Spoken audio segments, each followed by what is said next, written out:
Welcome, ladies and gentlemen, back to a brand new episode of Kaiju Conversation.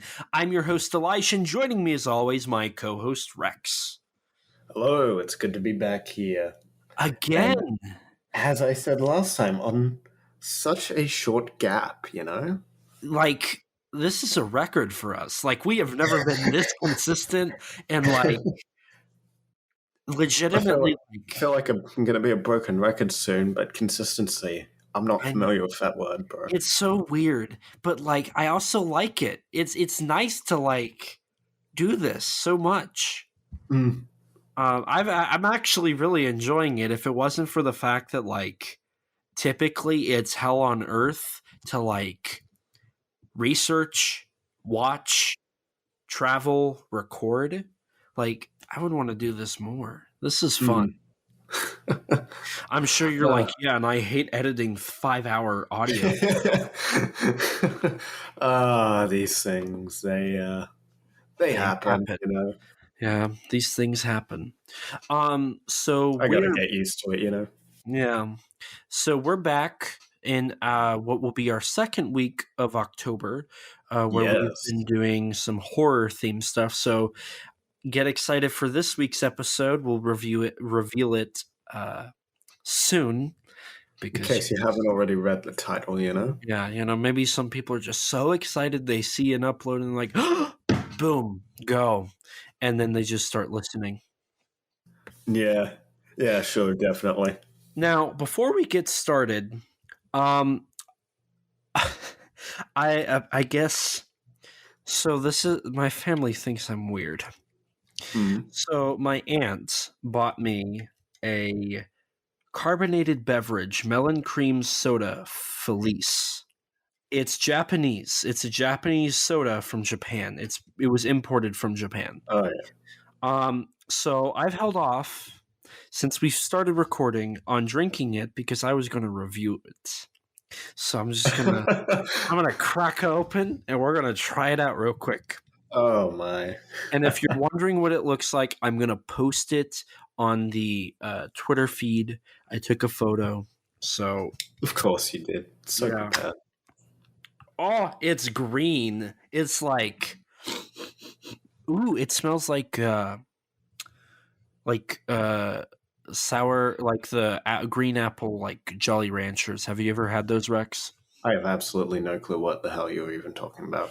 You don't know what? Wait, you don't know what Jolly Ranchers are? Not a clue, no. Oh my god, they're like hard candies that get stuck in your molars. You see, I don't eat candy. Not much of a sweets guy. I mean, mostly not either here, but sometimes I do. It smells interesting, and it's like the alien green from the Alien films. That weird green, light green. Blood. It's the light green stuff. I think it's mostly their innards. You know what I'm talking about? Yeah. Yeah. Okay. I'm gonna try it. Here's a fizzing sound of his body melting. His foot melting. It's kind of tasteless. Huh. I mean, I can taste the melon. It's not very sugary. It's not like American soda, which is loaded with a ton of sugar and preservatives. Mm-hmm. I don't think I'm going to drink it again. Nice. I'll finish it. I think that's recording. So obviously, we've got a raving review here. 5 out of 5 stars. I would say it's about a 2. Sponsor us. Actually, I did buy 3 bottles of Mr. Beast's Prime drink. Of course you did. I did. You're the number one Mr. Beast fan. I know you know. I know, right? I've got Tropical Punch and Lemon Lime and Orange. And let me tell you, these hydration drinks just help me for hours stay hydrated. If you haven't already, check out the Mr. Beast Prime. Is it Mr. Beast or is it Jake Paul? I don't have a clue. For Jake Paul, I doubt it's Jake Paul. I think Mr. Mr. Beast is more believable, I think. Hang on, let me Google this. I gotta Google this. And in the photo, there's also, like, in the background, there's a Prime drink in the photo I took. So it's like, I know what I'm doing. Prime drink. Kaiju Conversations sponsored G Fuel. Yeah, G. Oh, yeah, yeah.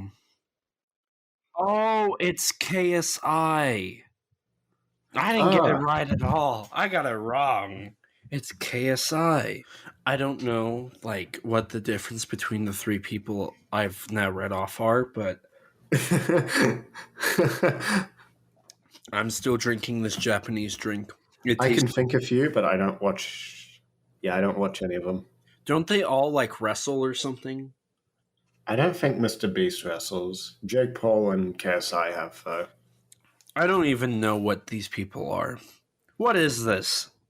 I went from talking about this Japanese... What relevance does this have to Tokusatsu? That's my question. Well... Oh, here we go with this spiel. Here we go. This is how it's all linked to Tokusatsu. Prime is like Optimus Prime. And Optimus Prime was from the Transformers series. The Transformers series was inspired by...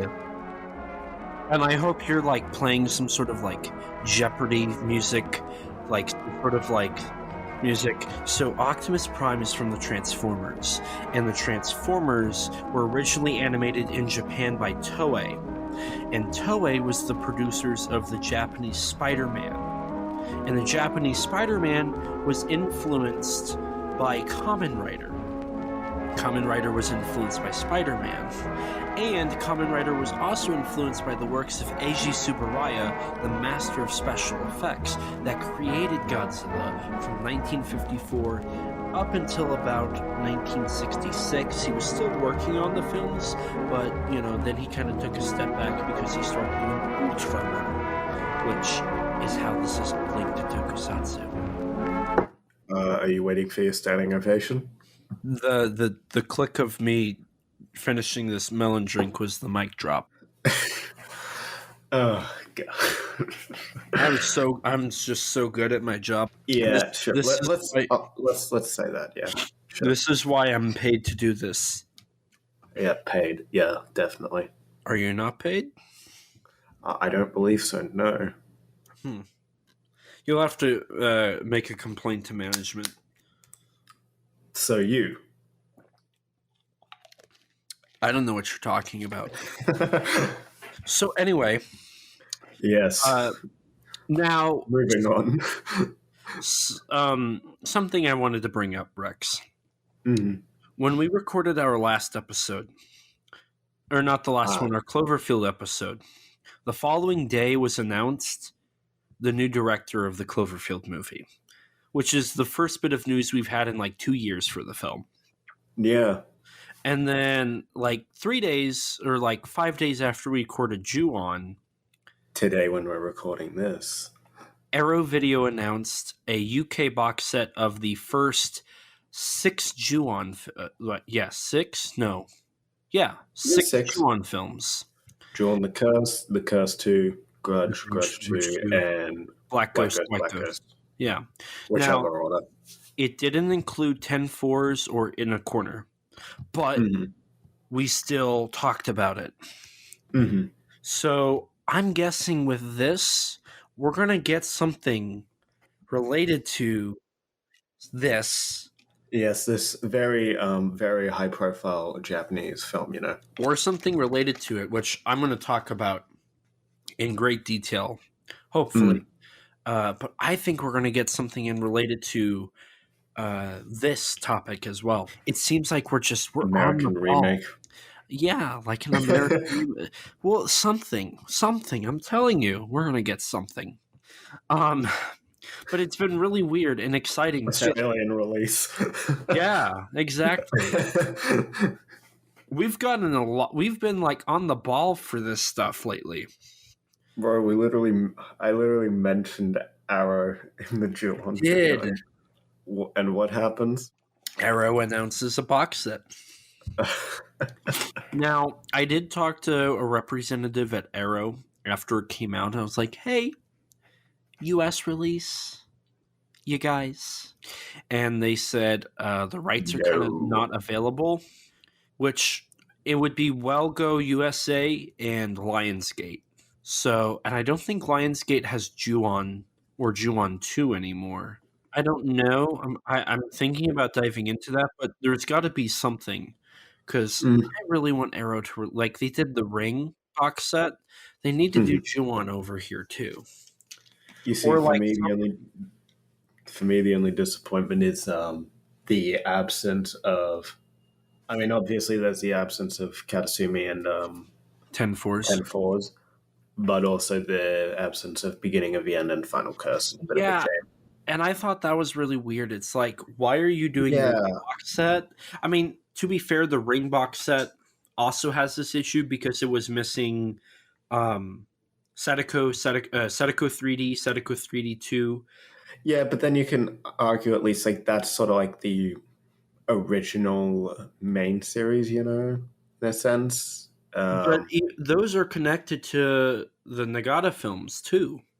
But like in this case, you've got like it would make more sense to me if it was like Ju-on the Curse, Curse 2, and then Grudge and Grudge 2. But then you got White Ghost and Black Ghost, which are literally spinoffs. Like I don't believe, to my knowledge, Kayako and Toshio aren't in them.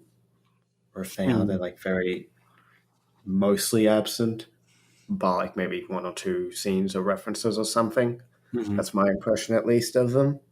But I suppose we'll just have to wait and find out. Right. It's weird.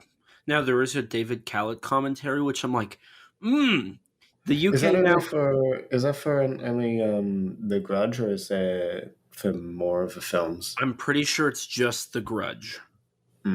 Because I noticed they loaded The Grudge with bonus features, gave a fair lot to The Grudge 2 as well. But then the other films only really have trailers and a couple other things here and there, like introductions by Takashi Shimizu and yeah.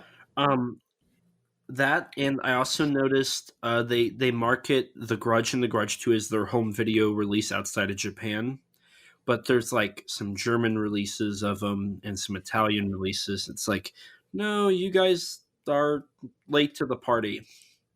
So I'm excited and I'm happy, but it's also like Arrow's kind of had they've dropped because they're so like it's only a group of like 20 people that runs all of Arrow.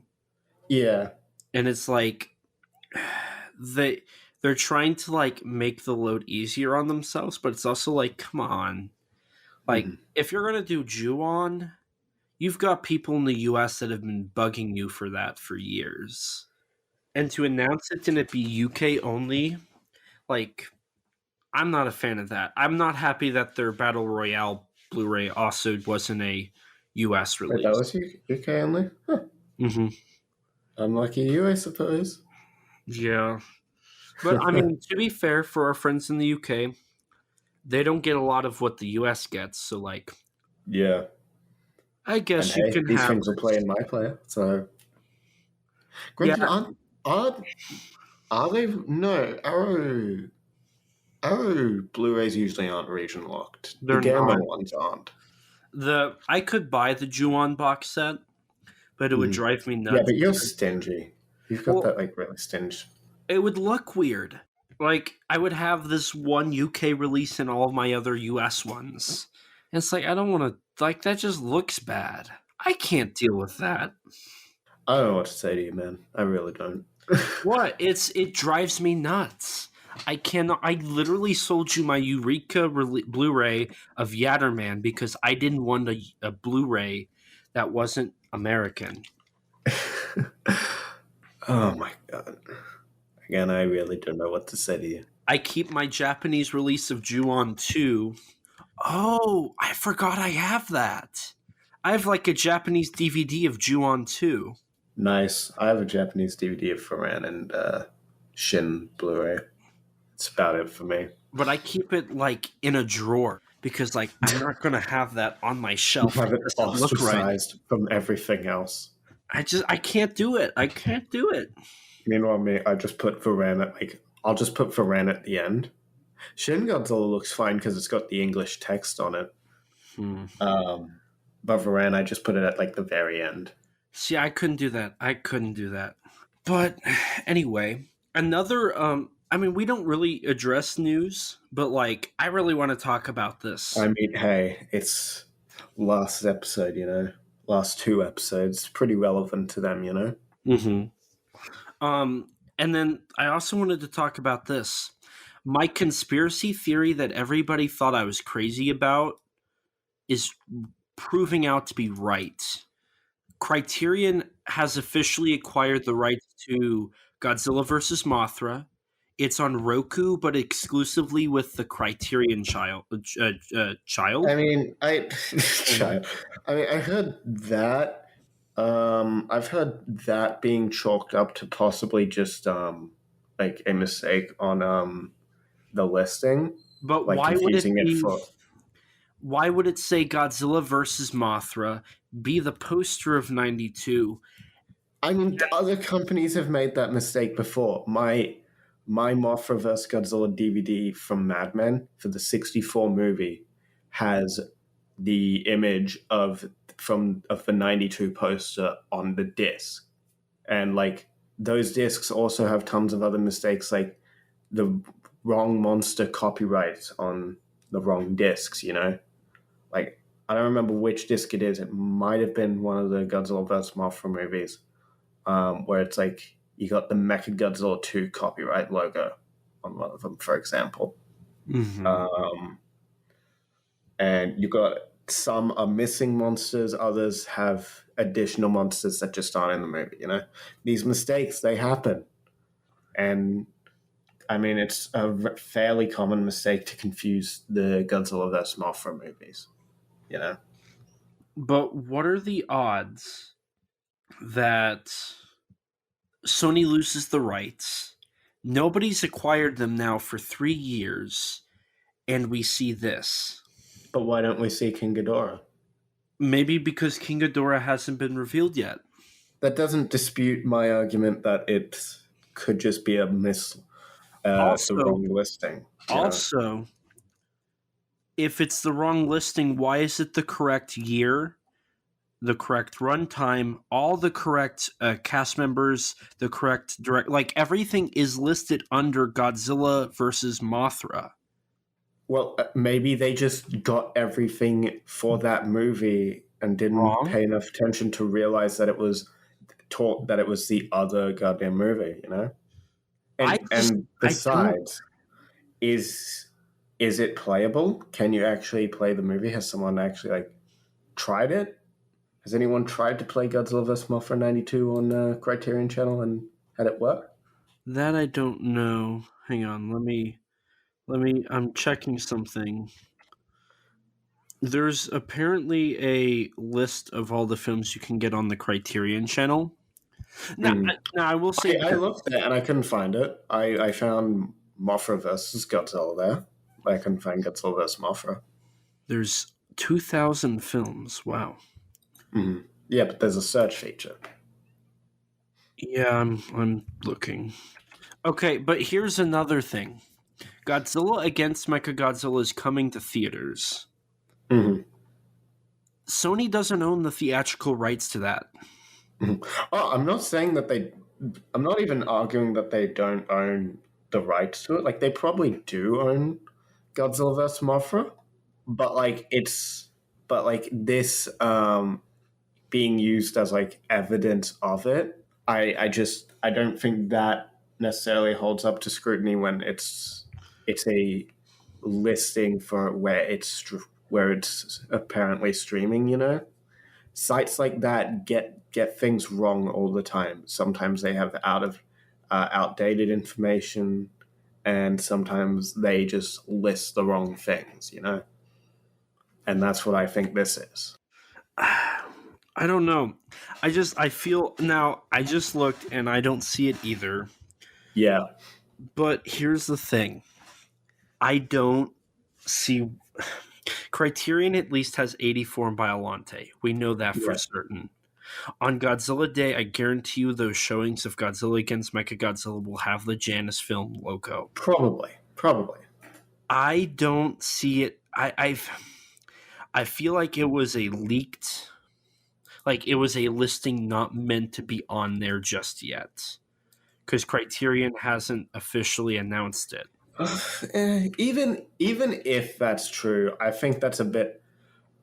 I think it claiming that is a bit of a stretch. I feel. I mean, to be fair, like the Blu-ray box set got leaked out like 2-3 months I'm not before. saying that this stuff doesn't get leaked, because obviously it does. Things like these get leaked all the time. Merchandise gets leaked all the time. Like I how just we knew about, like, say, the Godzilla singular point figures got leaked, like Mhm. back in like December, before December of 2020. You know, that's where we Mhm. learned of Ultima's name. That's how we learned of Godzilla A, Godzilla B, and Godzilla C. You know. Right. I just I'm willing to put my money on this simply because since that Blu-ray came out back in 2019, I have repeatedly said, Oh, I'm sure. I'm sure they probably do have the rights. Like, I'm not doubting that part. They probably do.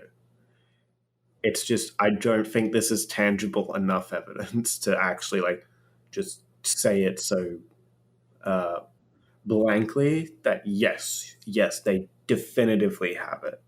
fair. I have definitive.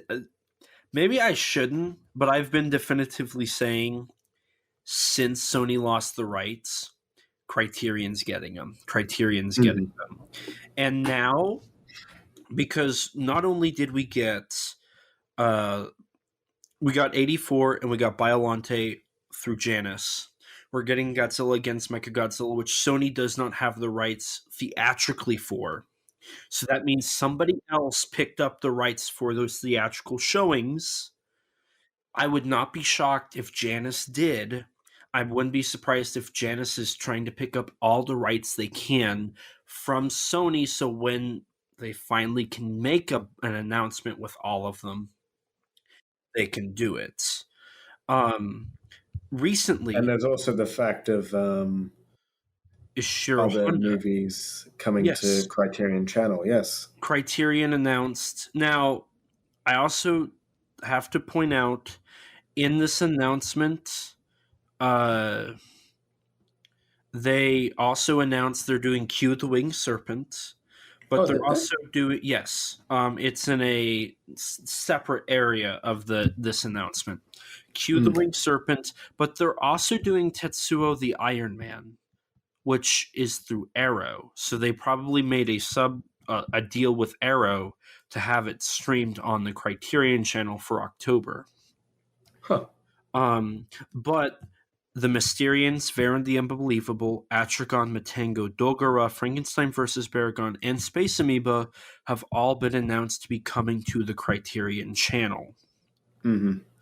I see this as them picking. I see them doing like an Eclipse box set, hopefully Blu-ray, of Honda's kaiju films. Hmm. Now, Gorath and the Human Vapor weren't included because those are likely through MGM still. Mm. But I mean, Criterion's worked with MGM. They've done RoboCop, so Hmm. like, there's plenty of things to like say. Yeah, they're going to keep working on this. And like the Godzilla films were streaming for like 2 years before Criterion did the Blu-ray. Yeah. So I just see Criterion doing like not a Kaiju Ega box set, but releasing all of Toho's Kaiju Ega. Uh, Hmm. Latitude Zero is still MIA. Orochi the Eight-Headed Dragon is MIA. And then like Degaro versus Goliath hasn't been announced. But anyway, I just thought it would be cool to like highlight the fact that Criterion has announced some exciting stuff. Oh yeah, definitely. And my hope is I would like Criterion to one up Media Blasters Mm-hmm. because like those DVDs are good, but they could be better. Yeah. Oh, Um, absolutely. I want them. I want Criterion to prove that they're actually a good distributor when it comes to kaiju. Because Mm-hmm. Arrow's kind of shot them and Mm. proven that Criterion kind of screwed up with Godzilla. Mm. Yeah, could have. Yeah, Criterion could have given us a little bit better, Mm-hmm. And particularly art design. they know. I mean, it's not a secret they like Japanese cinema. It's not a secret they love Godzilla. Oh, yeah. Um, so I want them to show that. Mm-hmm. That's what I'm hoping for. Mm-hmm. I mean, for me, it's just like I just want to own these goddamn films, man. You know? Right. No, and like it's time that we had wider available Blu-rays Mm. beyond the expensive, hard to find DVDs. Yeah. Mm. Or even just higher, just DVDs with some better picture quality. You know? Right. Now, if they did an Eclipse set of Honda's kaiju films, it would be DVD Yeah. Which with would be a shame. yeah, because it would just be the subtitles, and then like there would be an essay, and like the packaging would be a little lacking. And like Yeah. I don't want that because that's kind of a step down from what Media Blasters did. Yeah. But it would be nicer to just have something and not Mm-hmm. nothing. I mean, hey, at least maybe someday we'll actually get Rodan and War of the Gargantuas will be available again. Right, exactly. That'd be nice. That It would be would, really nice. I'd and love to own Rodan and War of the Gargantuas, you know? if they announced a box set, I wouldn't be surprised because we've been they've sat on them for a long time. Mm. And Yes, they have. I would not be surprised if part of that was they were just waiting to make a box set of, Mm. and they could sub-license Mothra through Sony. Mm-hmm. They could do uh, Rodan, Mothra, or Rodan, the Mysterians, Varen the Unbelievable, Baron. uh, Mothra, Atragon. I don't want them to include Matango because it's not kaiju. Uh, Mm-hmm. Gorath, if they could license that through MGM. Should just do like a separate Kaijin box set Yeah, from Matanga and yeah, then H-Man, Secret of the Telegin, Human Vapor, all that. yes, that would be great. That would be awesome. The Invisible Avenger. Mm. I mean, was that Honda?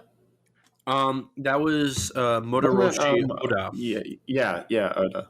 Um, but like Honda didn't do. I don't think he did Human Vapor. Or no, he didn't do Secret of the Talesian. That was Jun Fukuda. Oh, whatever. Honda just Include did, it anyways.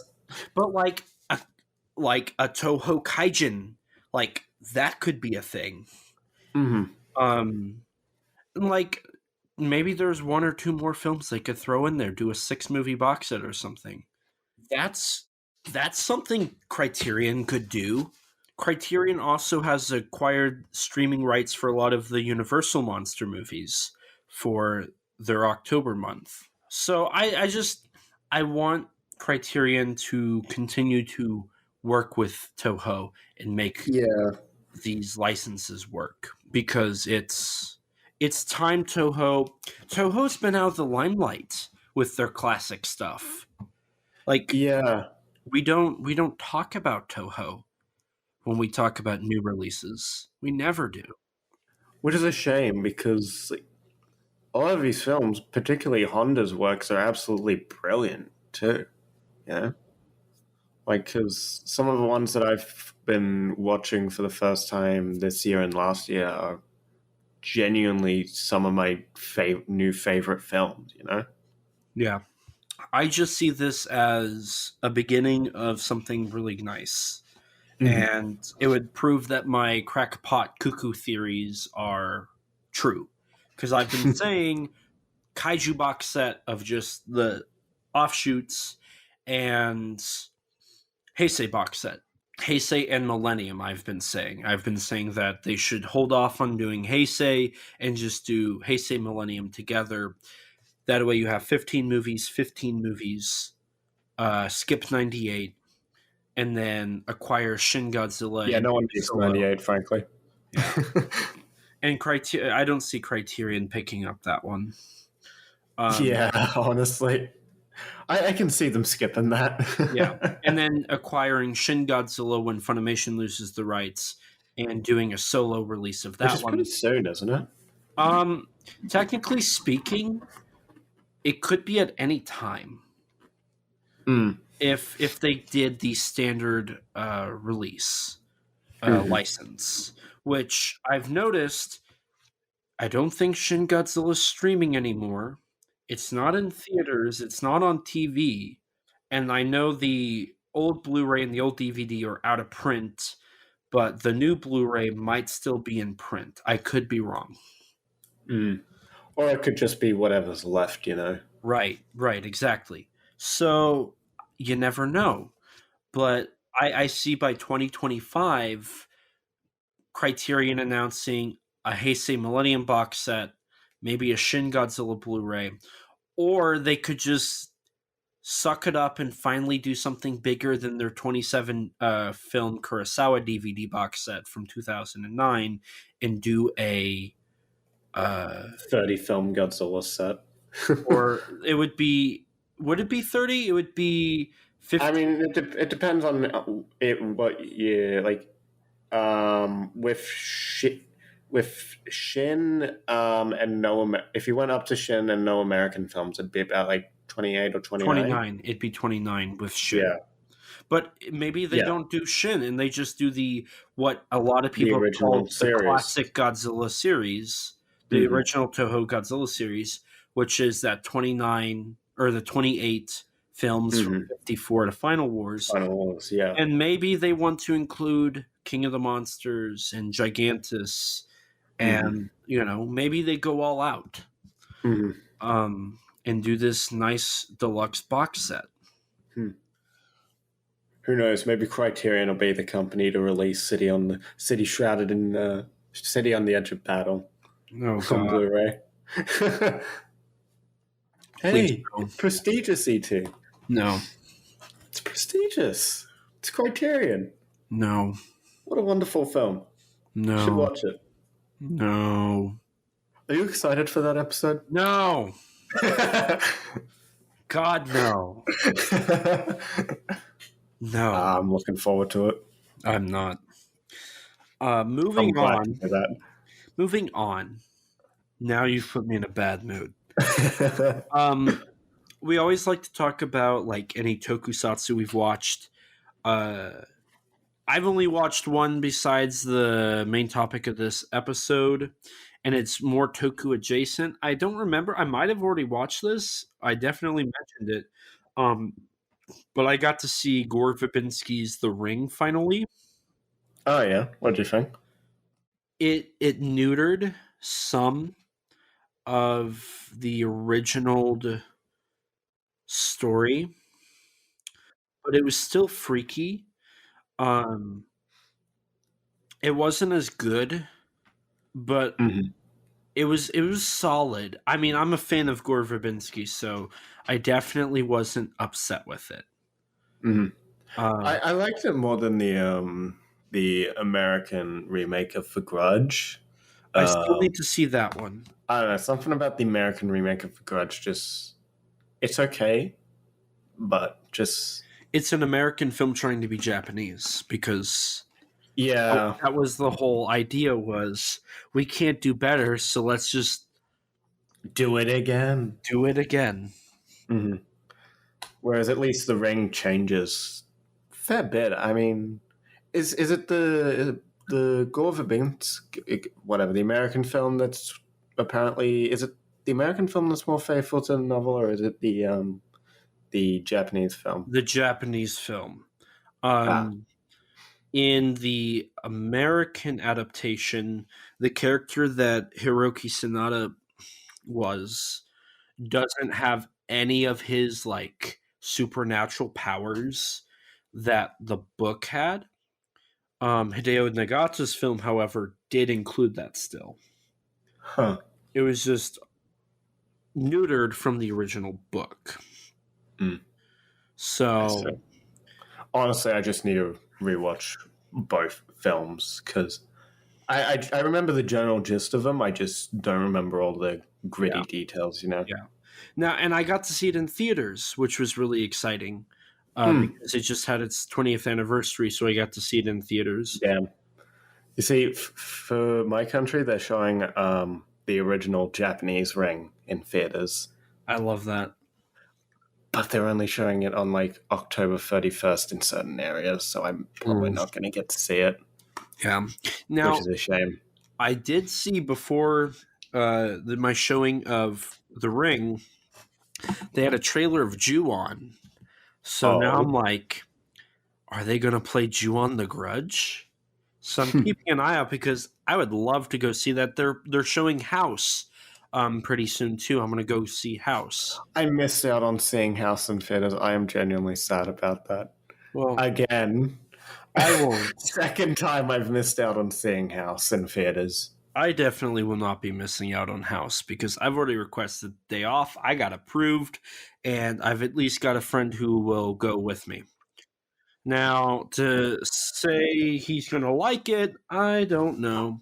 But I Isn't don't that the care. fun of House and inviting a friend to see it, you know? Yeah, it's like, oh, you wanna see a movie called House? It's great. It's 1977. Oh, sure, man. It's Yeah, Japanese, it's kind of funky, you know? it's a haunted house movie. Which I didn't realize this, but it was Obayashi's first feature length film. Mm. Like, whoa, that's kind of cool. Because they played a trailer of that before the Ring too. Mm-hmm. Not the Ring Oh, two. is there some stuff but The about Ring. like how Houses was like first how Obayashi first got involved with it, and it's some interesting stuff. There's like some quotes in a I don't remember whose book it was. It might have been Galbraith's, maybe. I don't remember. It's a book that's about like Toho's Tokusatsu films, and it's mostly just comprised of like quotes from the people involved. It wasn't just Toho. There was also a bit of Gamera too. Okay, I was going to say if it's Galbraith, it has to have been his Toho filmography book. It But wasn't that. There was. I know there was a bit of Gamera in it. I can't remember the name of the book. so it was probably Kaiju Ega. Maybe. I just don't remember. I just know there's like a little section that there's a little bit that talks about House and Nobuhiki. Nobuhika? Nobuyuki Something like that. Obayashi. Nobuyuki. Yeah, Obayashi. I'll just say Obayashi. Okay.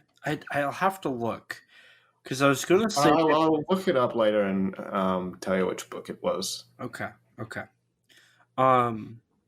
But that's all I got to watch tokusatsu wise. I got through half of The Invisible Man versus the Human Fly, but I had to stop and go do some stuff, so I haven't finished it. This is like the third time trying to watch that thing.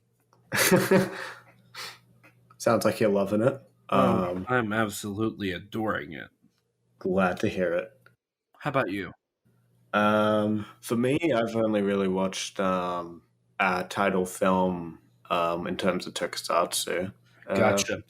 I've noticed that like the more frequently we record, the less toku we watch.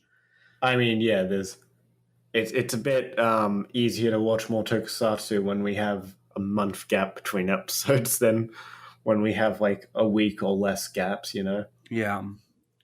This is true. Crazy, I know. Right? So, okay. Now, Rex, let me ask you, what are you going to dress up for as Halloween? I don't have a goddamn clue. Oh, I was thinking about dressing up as a witch. Oh, why would that be? I don't know. I'm feeling kind of witchy. Maybe a silver haired witch, Mm. like a witch with white hair. Mm. Well, I don't know. I'll have to. I have a friend who's a big fan of snakes. Maybe I can get. I'll just steal some snake scales and put them all over me. That That sounds reminds very sadistic. maybe I feel like I've watched a movie recently that kind of reminds me of that, and kind of a So have witch. I. So Hmm. have I. What are you thinking? Do you know what movie? I feel like I do. Is it from like the 60s? I think so. Would the director happen to be a name we'd recognize? Maybe. I don't Hmm. know. Hmm. Could it be the Snake Girl and the Silverhead Witch? Oh, it's funny you mentioned that because that's the topic of our This episode. bit. I swear, we go through this bit like every Every time. Every time. But Someone's getting sick of it. I know it. I just know it. it's like, Jesus, stop. We get it. You guys are idiots. You don't know what you're talking about. Mm. These things, they happen. So, yes, now, like 40 minutes in, we are going to be Oh talking dear about God. The Snake Girl and the Silver Haired Witch from 1968. Mm-hmm. Directed by Noriaki Yuasa of the Gamera series. Mm-hmm. Which, from what I read, this was kind of his, like, break film. He was growing tired of making, essentially, he would, because Noriaki Yuasa was the director of effects and the typical human scenes of the Gamera films. Yeah. Since 1965, it was essentially direct that, go to Barugon, only do the effects, realize they want him, so then he did in 67 Gaios, and then so he had worked on 3 Gamera films back to back to back, Yeah. and he was like, I'm getting tired of this. I mean, 4 actually, since Viras came out before Snake Girl and Oh, Silverhead Witch. that's right, Viras. So he had done 4 Gamera films, and he was supposed to do a 5th. They had already Yeah. cleared a 5th film. So he was like, I want to do something different. And we got this little film, Yeah. which is a very interesting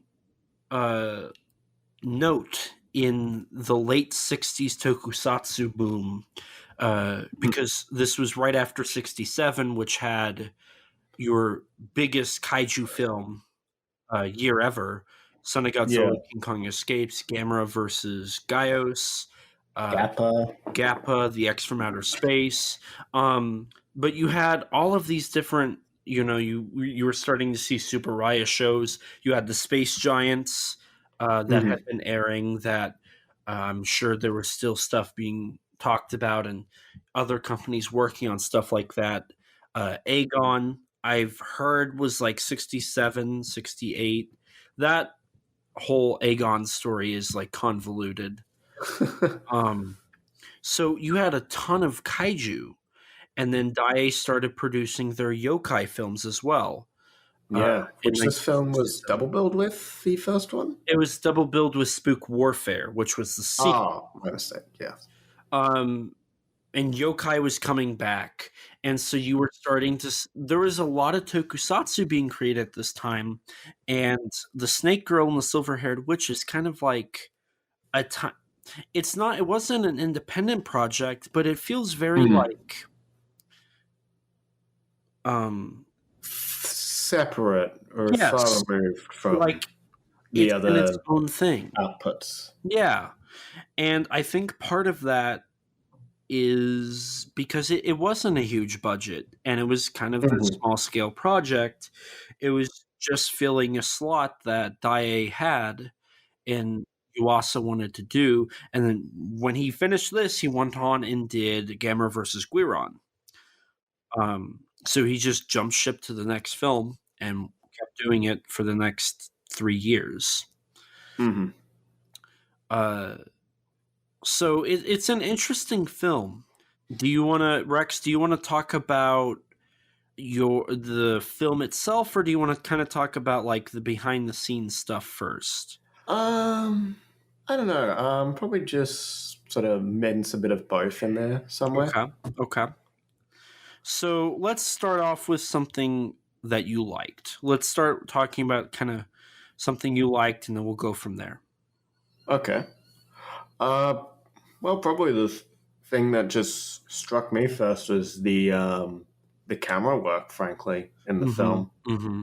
The framing is really. I put that too as like the framing in this is really good.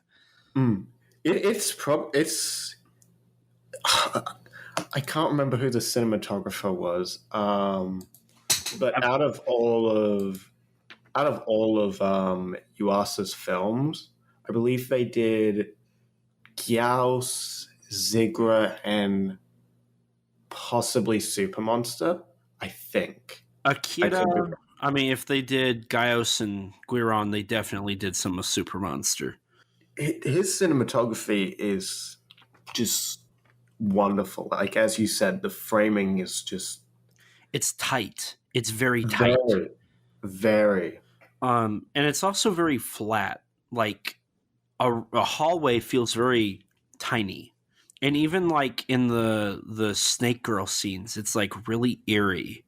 And there were some moments in this where I was genuinely like, this is creepy. Oh, it's a very atmospheric film. Yes, that was actually my first. I put atmospheric, and then it's I love the framing. Those were my first 2 notes, and a part of that is the black and white. The black and white that absolutely wonders. Just adds to the feel. I also have seen the 1967 Toei film Snake Woman's Curse. There's a lot of films out there based off of Snake Girl, Snake Women. It's based in Chinese mythology. It was brought to Japan, and they kind of adapted it to its folklore. Snakes being... I mean, isn't there also like yokai, sort of like there's a couple different like reptilian based yokai? Yes. And then like the long neck woman kind of has a snakish head. Which actually one of the actresses in Snake Girl and the Silver Haired Witch also played the long necked woman in the yokai. Is it the mother? Or? I think it might have been the mother. I've got my little booklet here. I'm gonna double check real quick. Because there's a couple surprise. One actor who I was surprised to see where they went was say Hiraizumi, I believe that's how it's pronounced. Who plays like the brother figure, like the nursing home's like brother figure, the one that supports the main girl throughout the whole movie. Yeah, he was in Shin Godzilla. He was? Yeah, you know, after the atomic breath scene, Renosugi's prime minister gets killed. The prime minister, the person who replaces him as acting prime minister, yeah, that's this guy. Really? Seihiro Izumi. He was also in Daimajin, and he might have been in Godzilla vs. Destroyer, maybe. I don't know who he played in Destroyer, but he might have been in that as well. Interesting. Yeah, that was genuinely surprised to find out it was that guy from Shin Godzilla. The Noodles Man. That's him? Oh, wow. Yeah. Wow. That's... Huh. I didn't know that. That's really interesting. Another Gamera actor, Yoshihiro Kitaro, was the father in this film. I knew I recognized him, and I had a feeling it was the Gamera movie, so I wasn't shocked when I Now, looked it up and it was from. He was in like 3 or 4 of them, wasn't yes. he? Now, Yeah. he was, I think, I remember him mostly from Gamera versus Gaios as one of the two bumbling, like, mime workers. Oh, that's who he played in. Oh. Now, unless I'm wrong, now Yoshihiro Kitaro was the person who helped Yokojiro Hotaro become an actor, and that's why Yokojiro Hotaro took that name for his stage name. Was he was inspired by his mentor Yoshihiro Kitaro. So there's another link. Yokojiro Hotaro, like one of the most like iconic Japanese actors in all of Tokusatsu. I'm currently pulling up. I'm trying to get the cast here because I wanna check something real quick. But yeah, now like the child actors, they didn't do anything beyond this film. Yeah, is kind of disappointing if you ask me, but it is what it is, yeah. I mean, the whole team behind Snake Girl was basically a Gamera. It was a Gamera team. Yeah. So it's no surprise that Even the composer too. it's a solid it's a solid Dai team. All the characters in this were all the child actors. The child actors were the only ones that didn't really do much after this. But that was also kind of par for the course when it comes to a lot of Dai's child actors. Yeah. Foreign and domestic. I mean, it's not like Dai would have sunshine and rainbows too long after this film came out. Right. Yeah. But going back, like the film, when I was watching it, it felt very much like a Universal movie. And I also noticed a lot of people also drew that line. It's very gothic horror in a lot of presentation. I mean, the main sort of point of reference that a lot of people sort of compare it to that I read was fairy tales, really. Mm-hmm. This one was very fairy tale like, which I would actually agree with. Mm-hmm.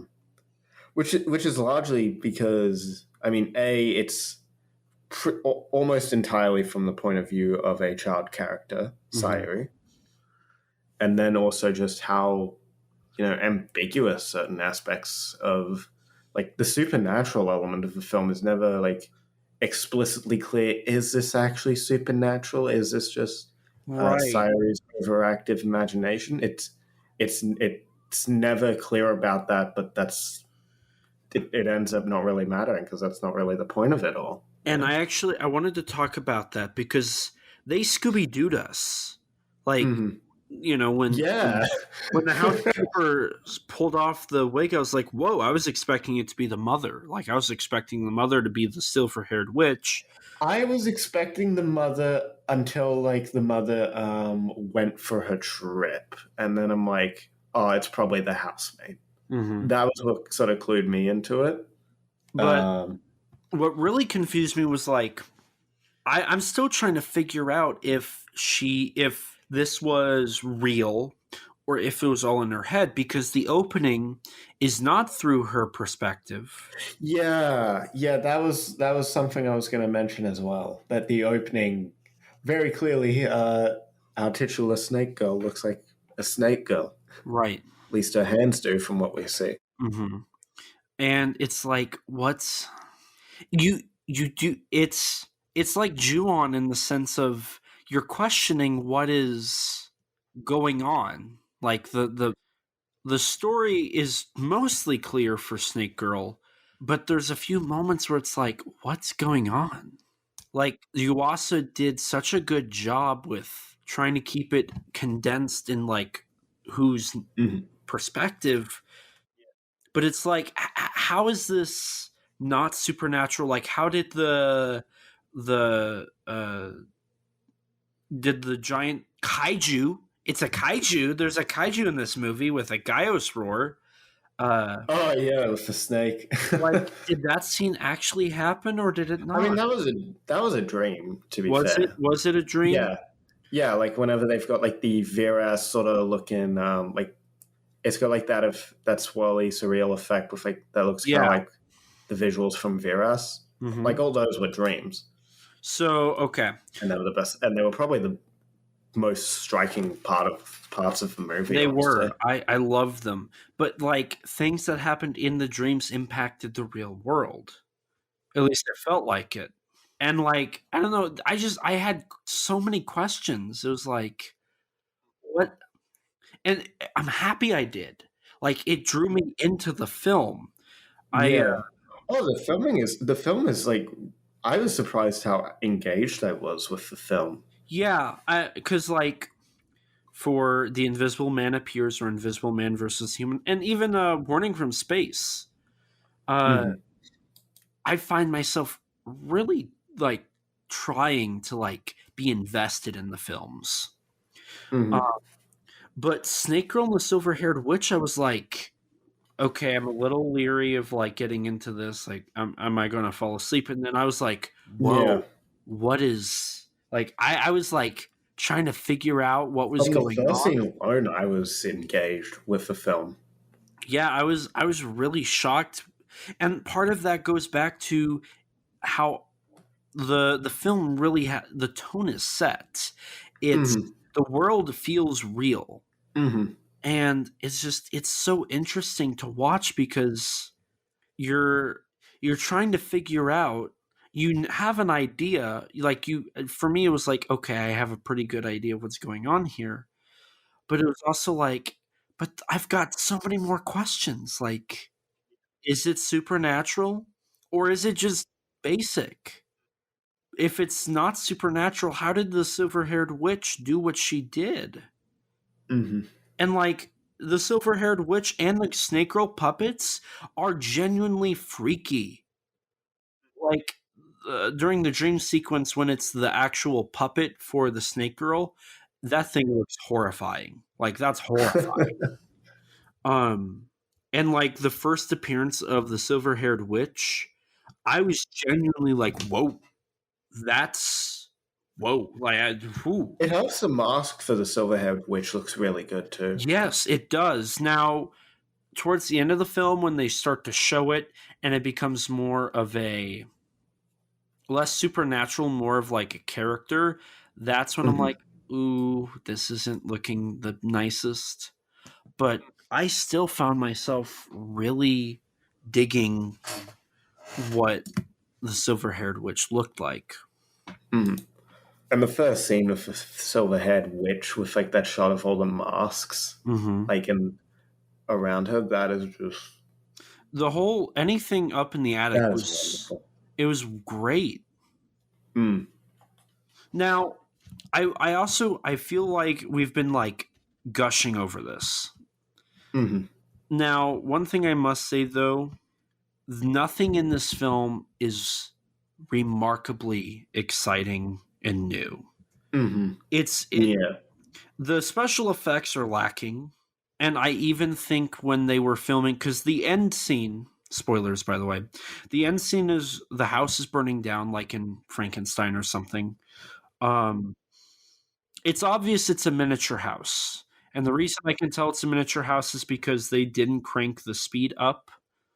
And so the fire is like really, really fast. Yeah.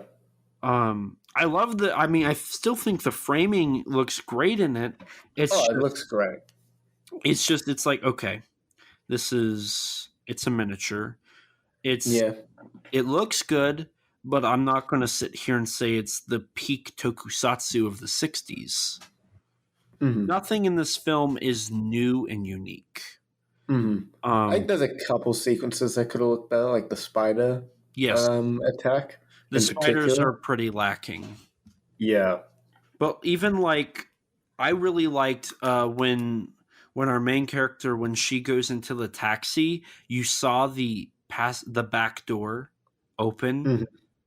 and it's like, and that's Oh, another yeah, moment. yeah, yeah. It's like, is this not supernatural? Like, how did she, like, I mean, that just might be a thing with the taxi, to be fair. With how the what, that taxi you works. open the front passenger door and the back passenger door opens too?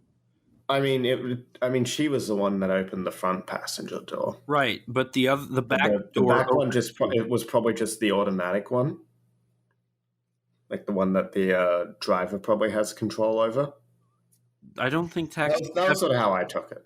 I don't I, know if that's how it actually works, but that's how I took it. I I didn't don't see think that as that's being how supernatural. taxis. I don't see taxis. I don't think that's how they work. I don't know. That's just how I took it. I just I can't sit here and say the movie didn't have a like something supernatural has to be in this movie. Mm. In like in Ju-on, like the back and forth I kind of saw as like a negative, but in this one it's like I love the fact that I can't tell.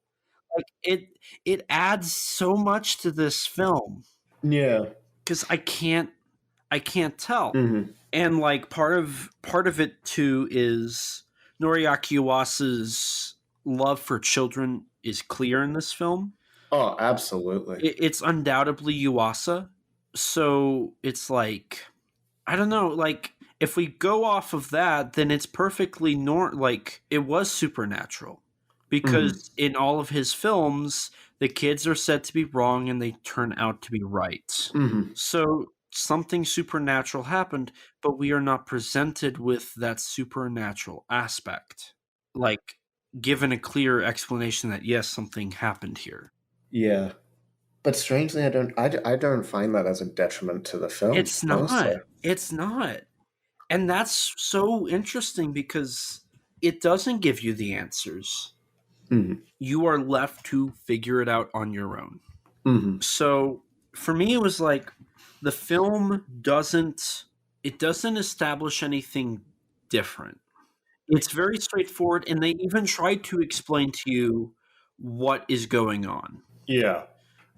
Because your Catholic school head, she tries to explain like, oh, maybe she has a disease like elephantitis, I think is what it's called.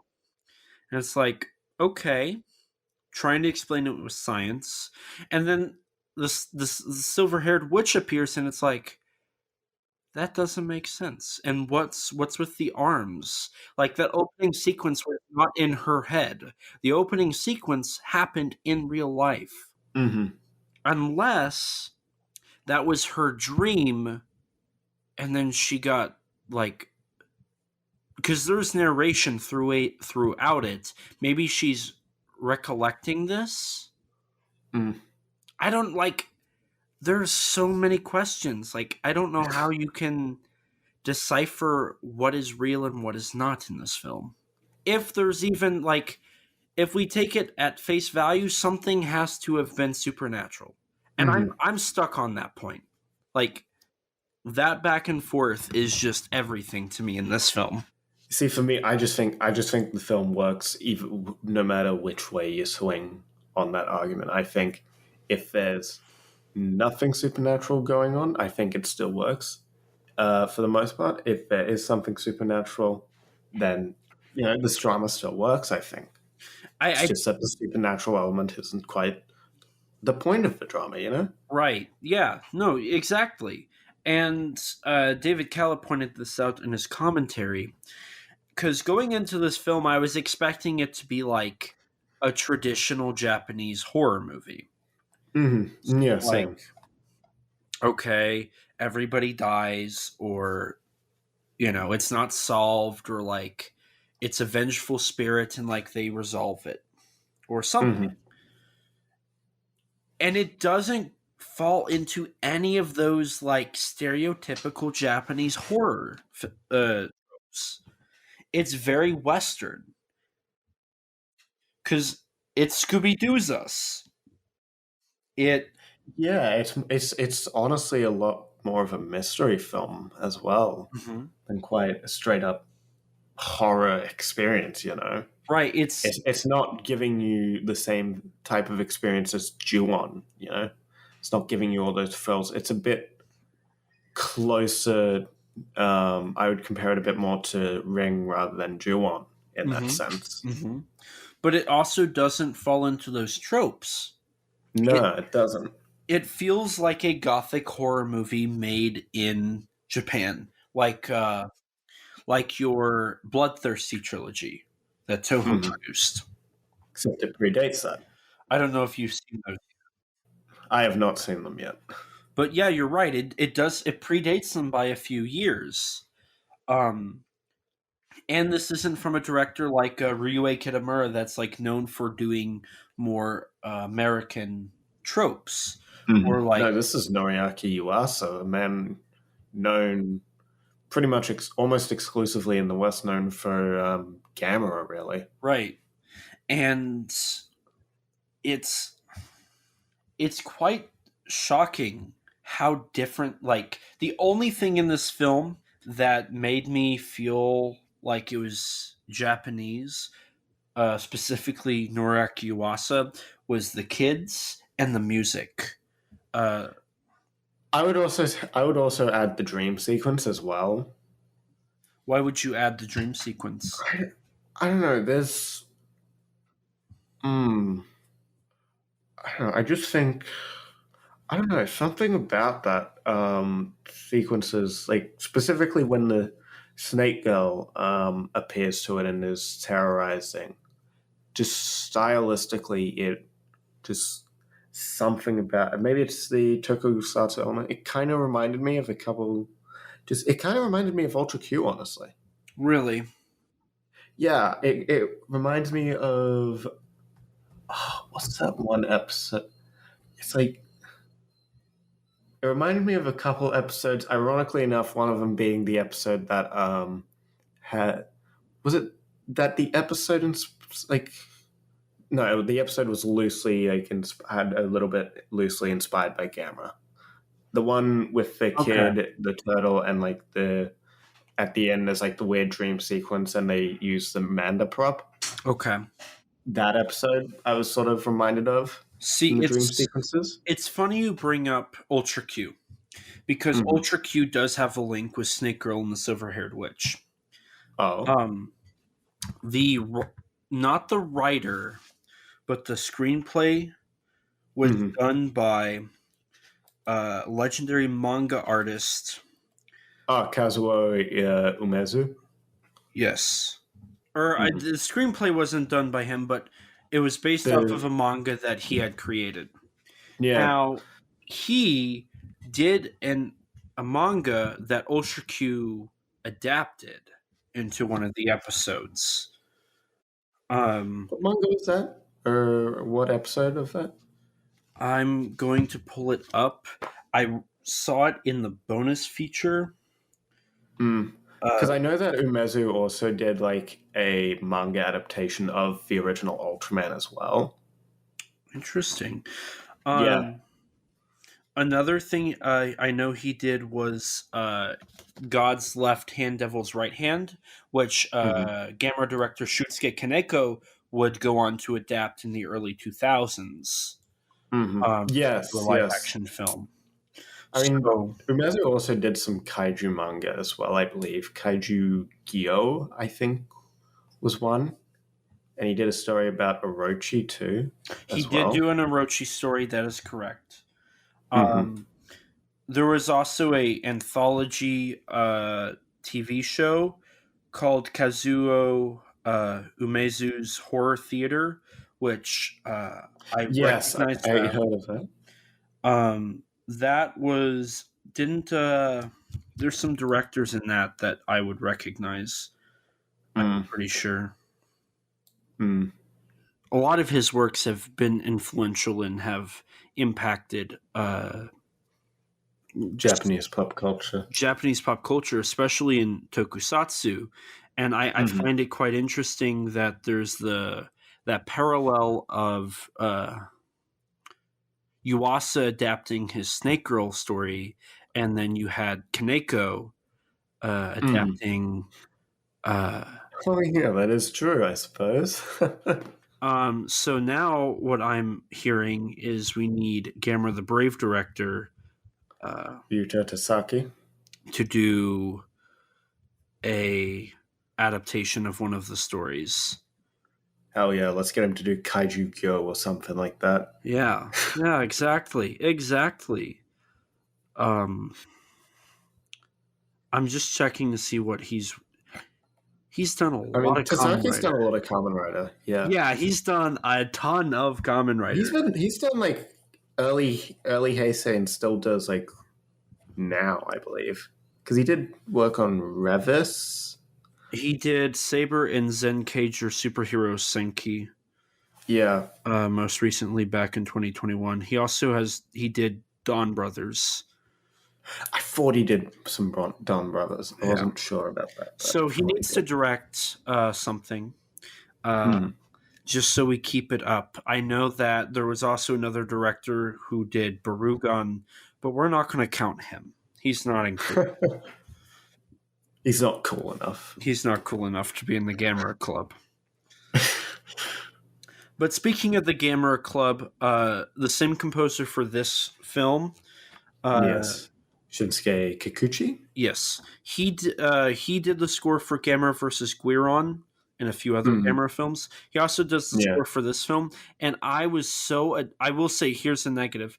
I was so annoyed by his score throughout the beginning of the film. The beginning, like the music just never seemed to stop, and I was like, I'm going to is be this completely done? honest and say I don't remember any of the music from the film. I kept hearing and I'm like, this sounds like Gamera versus Guiron. It sounds like the kids trotting around and that happy music is playing. I'm like, this doesn't fit.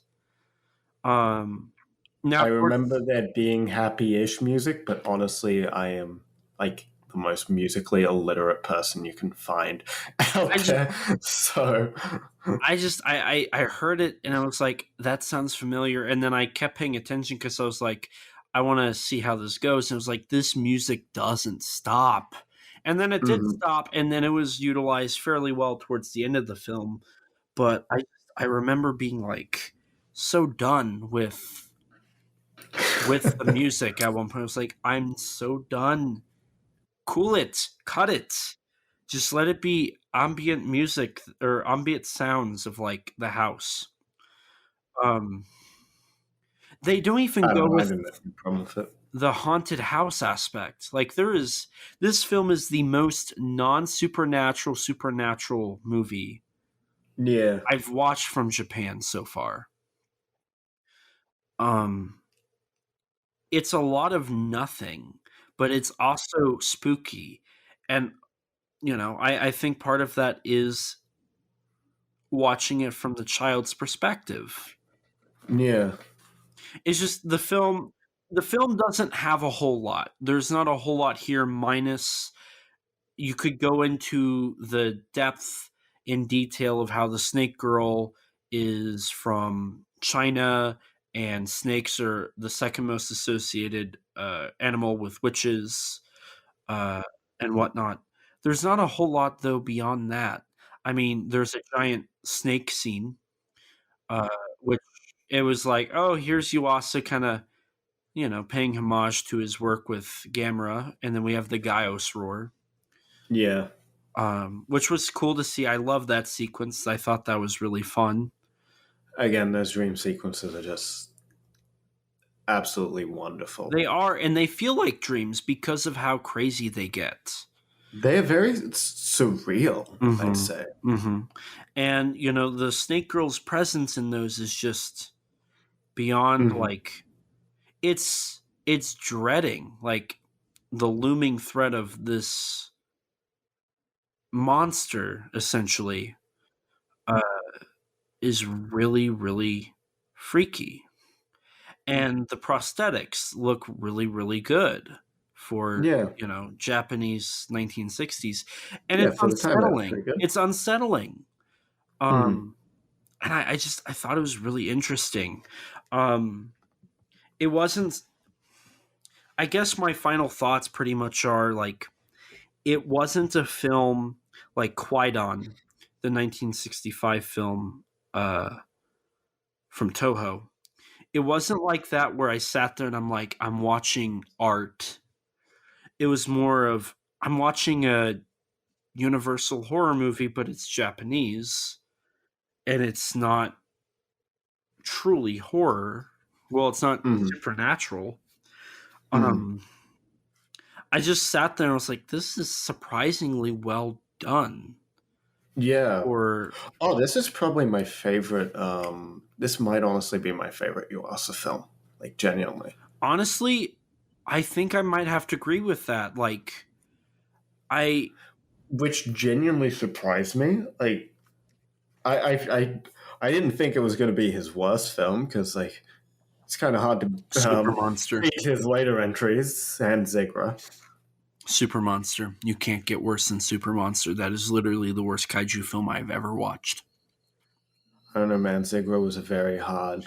That one's difficult too. I won't disagree there. But, like, in spite of their flaws, I like the first Gamera. I think Gamera vs. Gauss is all right. I'm not too big of a fan of even like of Guiron or Vieras, but Jaga's okay. And obviously he did special effects for Barugon, which is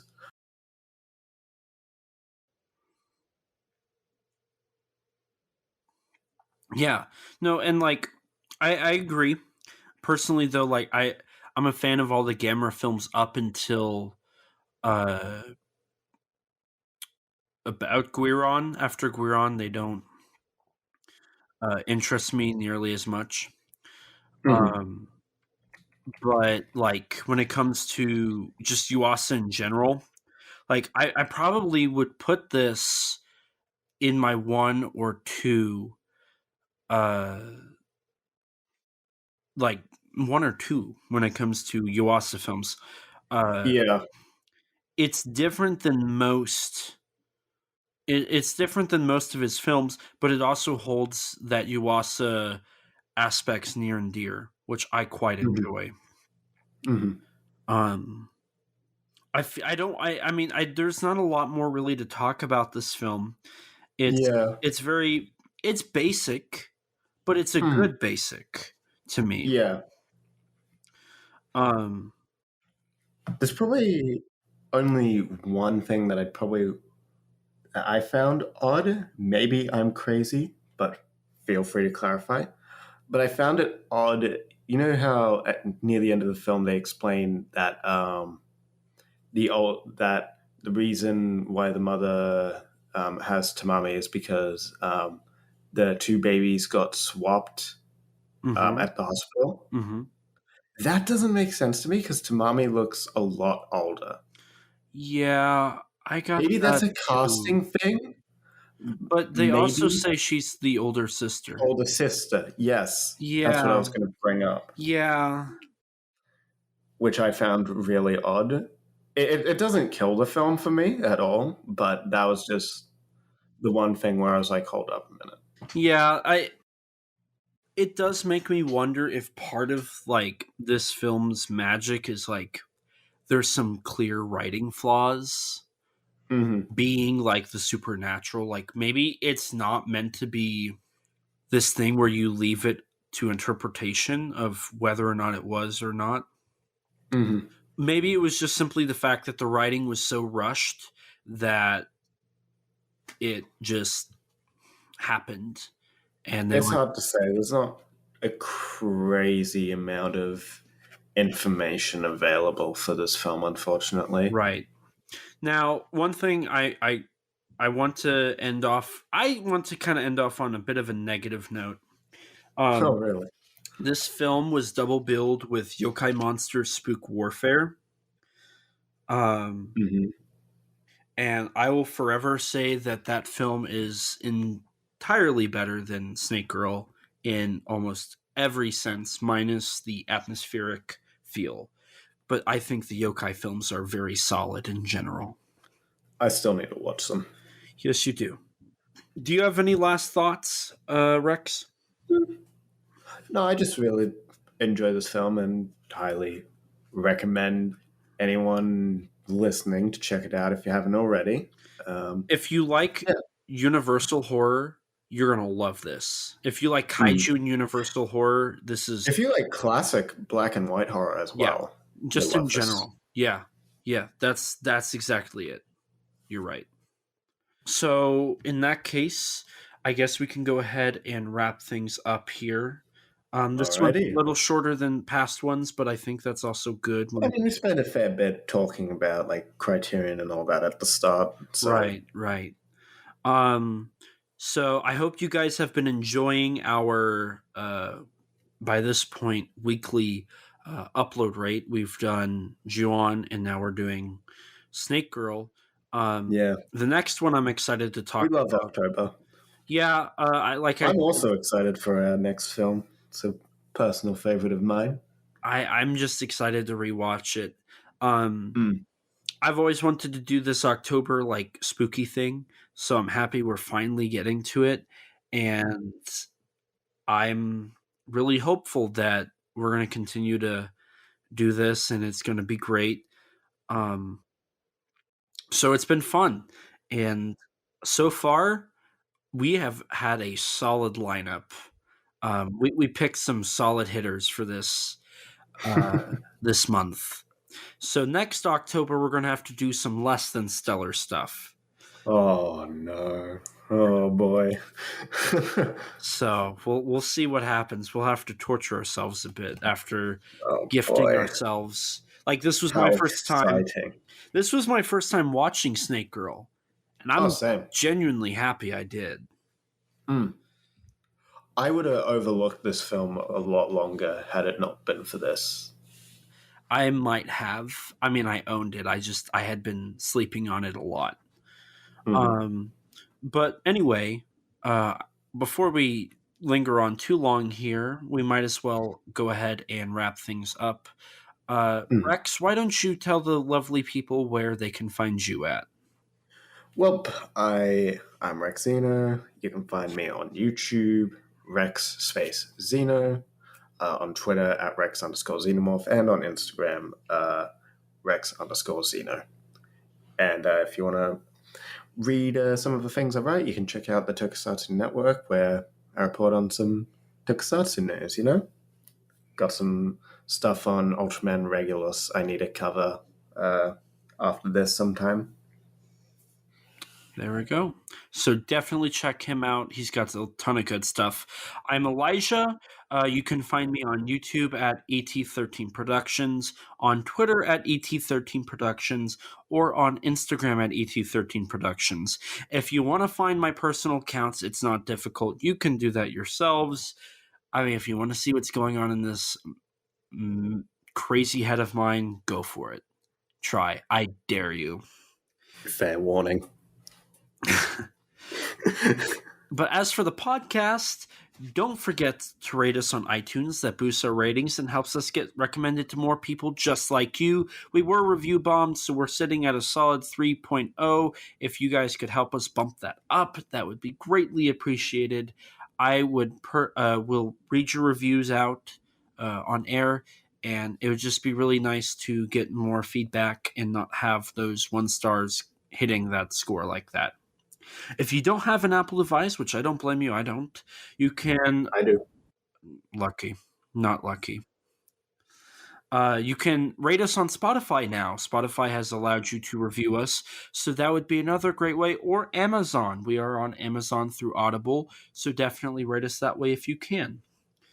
If you don't have either of those, you can tweet us and follow us on Twitter at KAIJU_CONVERS, or you can like us on Facebook and or follow us on Instagram and let us know how you feel about the podcast that way. If you're like me before podcasting and you don't have any social media, you can email us at kaijuconversation@gmail.com, all lowercase, all one word. You know the drill. And like I said, we'll read your reviews on air for everybody to hear. We also have a Teespring store. It's kind of lame, but if you want to buy some logo merch, go for it.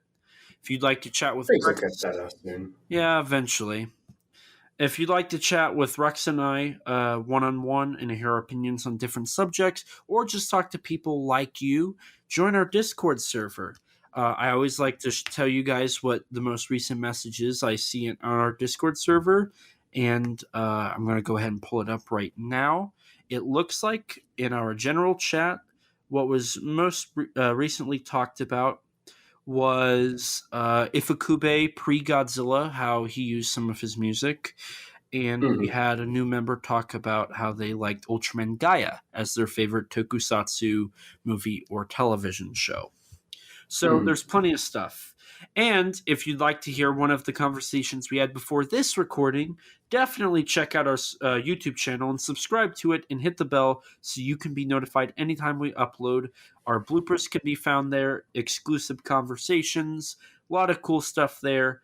Our episodes on there are a little behind. I will eventually get that fixed. Now, before we sign off here, I wanted to bring up we had a bit of a fan mail the other day. We had somebody in our Discord server at us and give us a bit of info on our Cloverfield episode. And user Jurgen had this to say. Was just listening to the podcast about Cloverfield. About halfway through, you guys mentioned the camera having playback with an SD card as well as night vision. My family used to have a camera that had playback on the camera with an SD card, and I'm pretty sure a form of night vision as well. Also, just for some more context in that respect, because SD cards were still pretty new back then, some people still said videotape out of habit when referring to the video storage mechanism. So that wouldn't have been that weird at that point in time. Which I didn't think about that, but that's very true. That's very true. Like, I still have people call like DVDs and Blu-rays videos. Yeah. And I do it too. So that's actually a really good point, and I didn't think about that. So I bow my head in you and Jurgen. Shame. You're in shame. I'm not in shame. You're in shame. You're in shame. You're in shame. Nah, I have no shame.